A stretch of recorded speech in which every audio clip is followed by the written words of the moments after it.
1997년 11월 21일을 기억하십니까? 대한민국이 IMF에 구제금융을 신청하며 온 국민이 눈물로 금을 모았던 그 비극적인 날 말이죠. 그리고 2000년대 초반 대한민국을 뒤흔들었던 코스닥 열풍과 그 뒤에 찾아온 거품. 경계의 공포를 기억하시는 분들도 많으실 겁니다. 그때 우리는 배웠습니다. 숫자가 오를 때 환호하는 것보다 중요한 건 그 숫자가 무엇을 말하고 있는지 징후를 읽는 법이라는 사실을요. 지금 2026년 1월 27일 대한민국 증시는 다시 한번 역사적인 갈림길에 서 있습니다.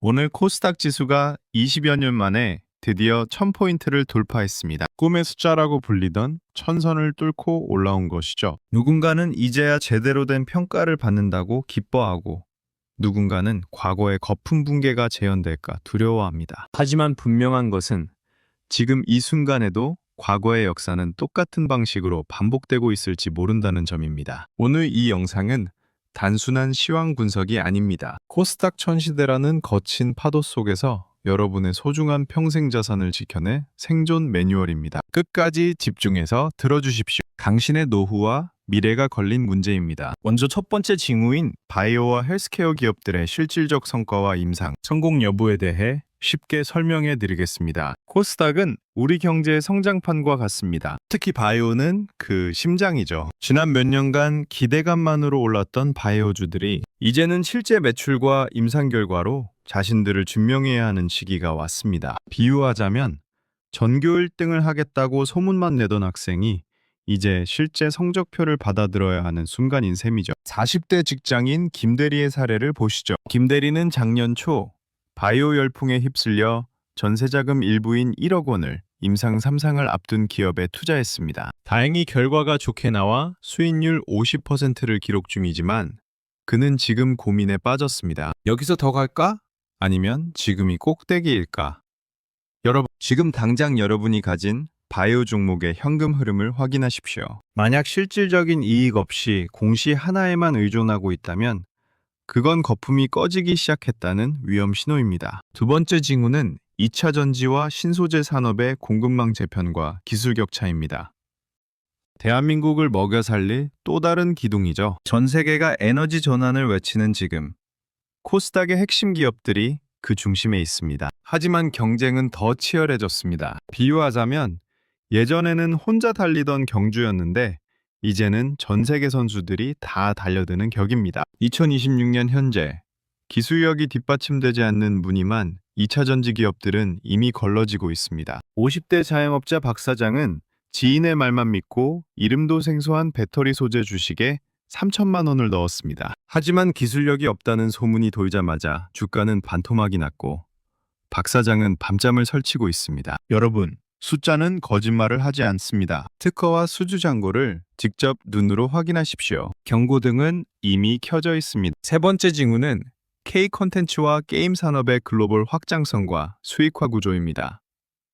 이제는 문화가 돈이 되는 시대입니다. 넷플릭스나 유튜브를 통해 전 세계로 퍼져나가는 우리의 드라마와 게임들이 코스닥 지수를 견인하고 있죠. 비유하자면 동네 맛집이었던 가게가 전 세계에 체인점을 내기 시작한 겁니다. 하지만 흥행은 양날의 검입니다. 한 번의 실패가 기업 전체를 흔들 수 있죠. 40대 주부 이 씨는 좋아하는 배우가 나온다는 이유로 콘텐츠 제작사 주식을 샀습니다. 작품은 흥행했지만 정작 제작사의 수익 배분 구조가 좋지 않아 주가는 제자리 걸음이었습니다. 여러분, 단순히 인기가 많다고 오르는 게 아닙니다. 판권과 지적재산권을 누가 쥐고 있는지 확인하십시오. 그게 바로 폭등의 전조이자 대피 신호입니다. 네 번째 징후는 금리 인하 사이클과 중소기업 유동성 공급의 변화입니다. 코스닥은 금리에 매우 민감합니다. 금리가 내려가면 돈이 풀리고 그 돈은 성장성이 큰 코스닥으로 몰리게 되어 있죠. 비유하자면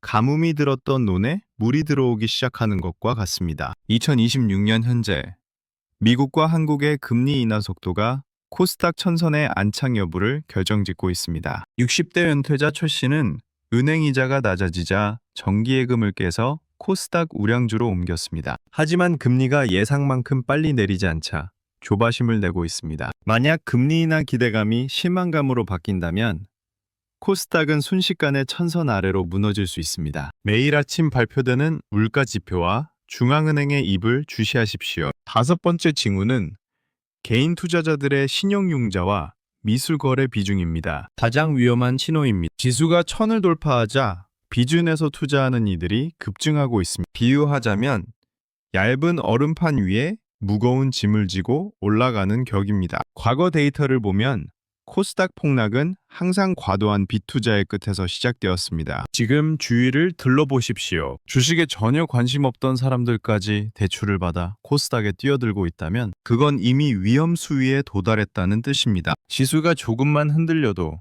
반대 매매가 쏟아지며 대폭락의 산사태가 일어날 수 있습니다. 지금 당장 여러분의 계좌가 감당 가능한 수준인지 점검하십시오. 자, 그렇다면 우리는 이 천 시대에 어떻게 대응해야 할까요? 세 가지 생존 전략을 말씀드리겠습니다. 첫 번째 전략.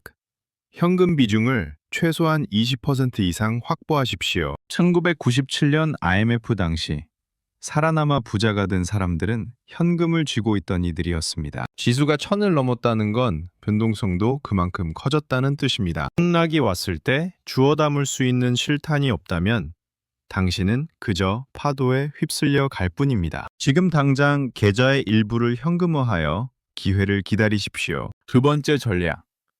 실적 없는 테마주를 버리고 독점적 기술을 가진 우량주로 압축하십시오. 천시대는 모든 종목이 다 오르는 장이 아닙니다. 이익이 확실한 놈만 살아남습니다. 비유하자면 비바람이 몰아칠 때 튼튼한 지붕 아래 있어야 하는 것과 같습니다. 꿈만 먹고 사는 기업이 아니라 오늘 당장 돈을 버는 기업에 집중하십시오. 실적이 뒷받침되지 않는 종목은 오늘 당장 정리하는 결단이 필요합니다. 세 번째 전략.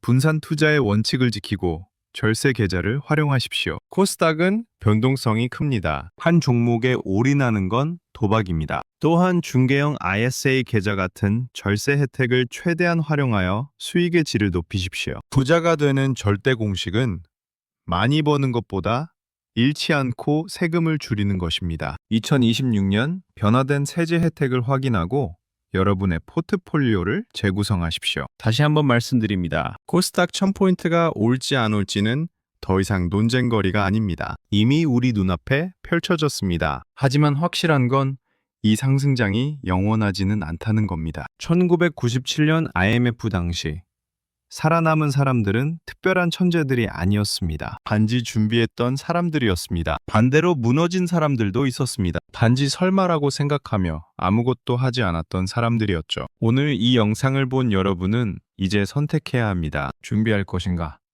아니면 설마하며 살 것인가? 시간은 기다려주지 않습니다. 위기는 조용히, 그러나 확실하게 다가오고 있습니다. 준비하는 자만 살아남고 준비하는 자만이 이 기회를 온전히 누릴 수 있습니다. 지금 이 순간부터 시작하십시오. 당신의 미래는 당신이 지켜야 합니다. 감사합니다.